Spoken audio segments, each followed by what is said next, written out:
How did he do in the skate? Good enough. Yeah, he'll go. And Jordan? Jordan, not yet. What's Unfortunately, it like, you almost have a full forward core, and it's not something you've had too often in the last. Well, as you know, almost is not good enough in this business. So we'll be happy when we can get Gergensen, Skinner, and Greenway in there. That would be nice. And Quinn coming back for his first game tonight is really, really nice to have. Obviously, I've said that many times, but yeah, when you look at it and you put a roster up on paper in the off season, you know that that's the hope that you can have that roster, and unfortunately we haven't had it yet, but it's the potential is still there and getting closer. We haven't really asked you what is going on with Skinner at this point. I mean, he was on IR for a week, but where is he? Still on an IR, and day to day is the answer to that. As far as where he is, he's feeling better every day. That what he's dealing with is it's all about how you feel. So he's progressed. He has not regressed at all each and every day since, and those are good signs that it will continue to resolve at a good pace, meaning day to day. So I would expect that if that continues, we'll see him in 4 days or so. You spoke about Gergensen. You said he really, at that point, wasn't improving. Is he starting to improve now? Gergensen is improving, and he is probably in that same area of looking. There's potential before the break that he gets in there for Gergensen's potential. If not, I would say right after the break, Christmas. Devin only spent a couple of days in Rochester. I mean, from your perspective, what are the differences? What allowed him to use that short time away from this group to get back to playing the way that he's shown that he can at this level? Just the fact of getting away for a couple of days, it shows you the impact of just being able to decompress, being able to step back, being able to just get fresh. It just, when you're in the NHL season, you stand here in front of you guys every day and fans every day, and you travel, and the grind is over and over and over. And not to say you guys are a grind by any means, but point being is you back out, and he can go to Rochester and reset and take a breath and recalibrate whatever it is. There's time, and he's fresh, and he had the hindsight of greater experience, which he has very limited experience. So, we grinded him the first couple weeks of the season, playing him maybe 4 or 5 games right in a row. He dealt with an injury for the first time in his NHL career, a grind in the first time in his NHL career, and then we said, okay, let's let him decompress a bit, soak all that experience up, and we're going to have a more experienced guy coming back, and we've seen it.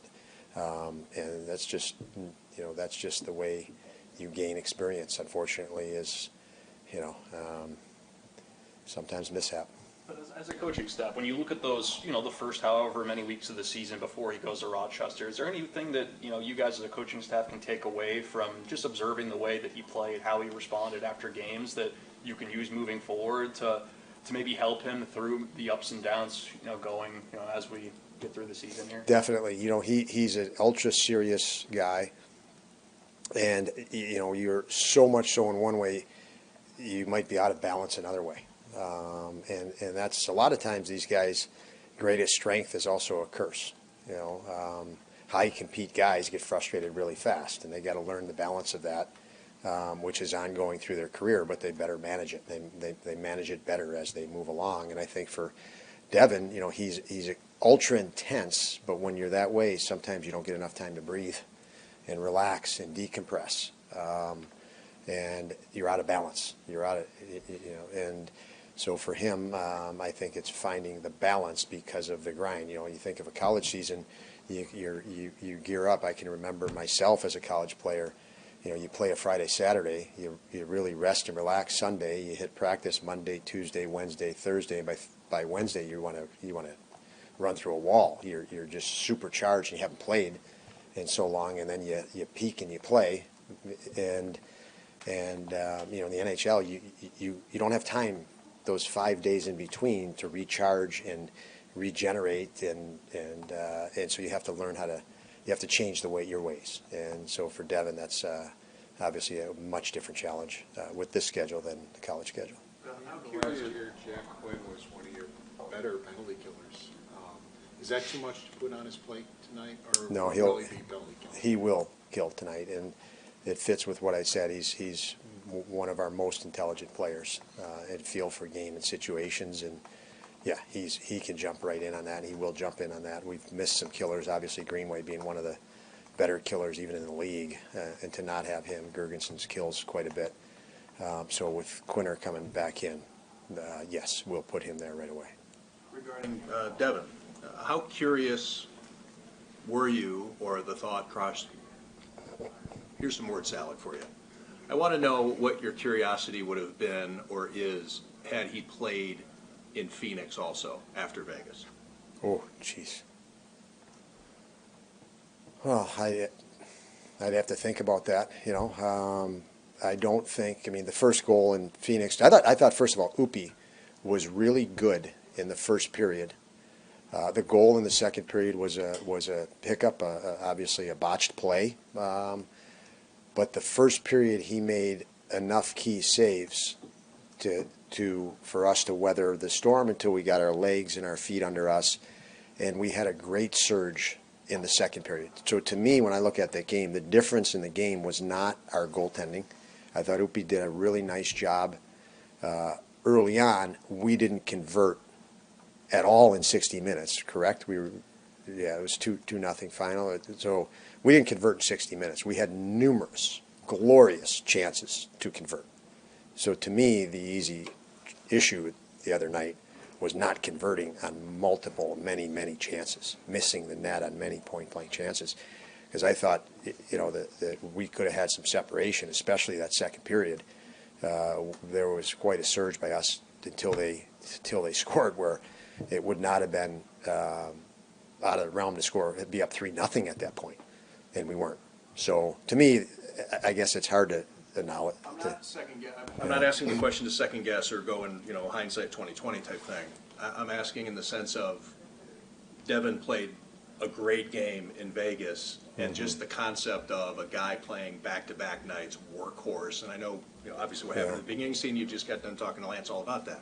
But just the idea of, did it cross your mind, not to play him, but to say, I wonder what he'd do tonight here in Phoenix after what he just did last night. Out of curiosity, I guess you're always curious of that because you have two very young goalies, so you don't know yet. You're not dealing with a guy that's been in the league for 5, 6, 7 years, that's played numerous back-to-backs, so you don't have a track record on either one of our goalies because they're just so young.